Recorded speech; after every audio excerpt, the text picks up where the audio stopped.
На 9 февруари 1895-та Вилијам Г. Морган ја измислил одбојката. На 9 февруари 1953-та филмот Супермен доживеал светска премиера. На 9 февруари 2015-та интимен круг пријатели се собра на честито во домот на Ивона Талевска. Малата спие. Ако поради ова во глава за миг ви одзвони, не сте далеко од вистината.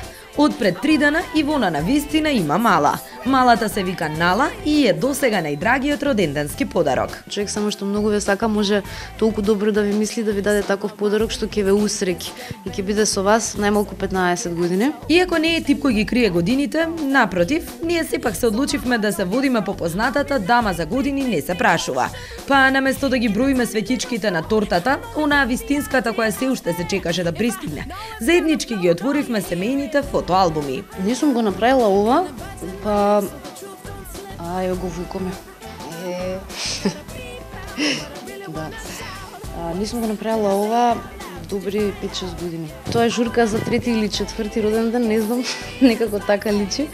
Кукли беа во мода, нема денеска добива тајпади, лаптопи, лего коцки, тогаш немаше лего коцки. Тоа статко ми мајка ми, а ова сум јас како бебе. Уште сме сега во фазата рано детство, 20 век. Какво дете беше? Пргаво. Како бебе многу мирно, така велат моите, ама подоцна откако сум го осознала светот многу пргаво и тоа до ден денеска е така. Еве го среќен роден ден, да, еден. Гледаш? Ова е трети. 3 свекички си, нели?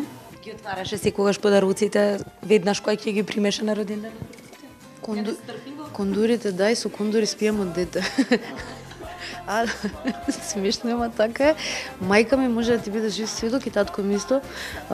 Кондури ми биле омилени од дете да ги добиам за подарок и ми ги купувале. Дали ќе биде нова година или роден ден, пошто нели блиско е. Имаше едни лаковани со 2 дупчиња и се закопчуваа странично, нели? Девојчицата мораше такви да носи. Секоја година ми ги купуваат тие. Се сеќавам на тие кондури и стално заспивав со кондури. Не давав да ме ги соблекуваат. Дури и првите скии кои ми ги купија бев негде прво одделение од прилика. Јас пиев со скијачките кондури. И за овие кондури ти зборев. Еве ги. Ова е пред журка, ова е една слика од 99-та година.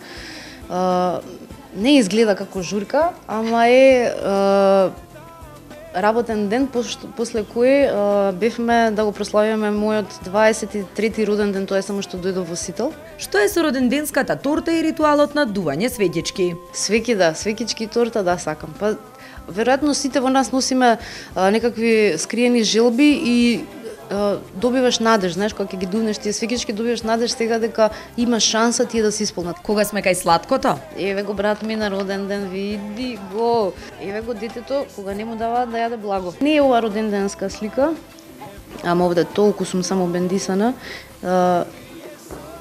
Ево на за матура. Значи, 18 години и светот е твој. Кога би имала можност да репризира некој роден ден, кој би бил тоа? Секогаш моите ми давале да правам журки за 14 роден ден, јас реков сакам голема забава.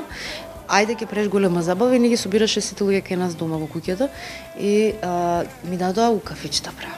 Тоа беше брейктру во тоа време. 18 роден ден исто ми останат во сеќавање. Затоа што доаѓа тоа полнолетство кога мислиш дека нели светот е твој и све што ќе замислиш ќе се оствари. После гледаш дека тоа е тој живот и дека никакво чудо нема да ти се случи понатаму. Ама е убаво како искуство зашто тоа е енергијата што го менува и што го движи светот. Помеѓу најдрагите спомени и се и они од Прага. Мислам дека измрзнавме на минус 50 степени во Прага во февруари. Ама ги поминавме сите кафичи, нема да ти образлагам до детали каде.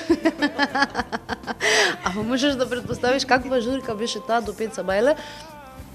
Кога во еден момент, некаде околу 4 нешто, јас се вртам и во кубански ресторан гледам тројца од другариве качени на скали, ама молерски скали и со фломастери од 4 се бајле, они се подпишуваат на таван. Дали терминот луди журки значи дека и самата честопати се фаќа за микрофон? За жал на сите присутни, да. Се случило ли некогаш поради работа да ја откаже роденденската прослава? Никако.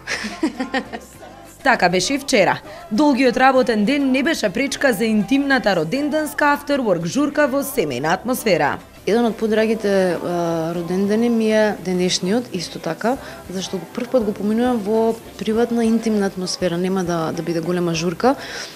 Тука како што сме дома, ќе ни се придружат подоцна уште 20 на луѓе и ќе биде семејно дружење. Се разбира, покрај славеничката во фокусот и малата од Воведот. Подарокот кој уште многу родендени ќе биде центар на светот на Ивона Талевска.